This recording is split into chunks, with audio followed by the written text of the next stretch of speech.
Guys এই হচ্ছে অবস্থা।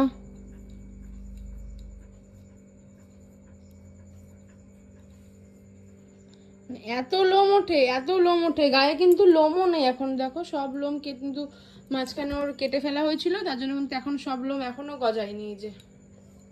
আর তাতেই ওনার এই অবস্থা, প্রচুর প্রচুর।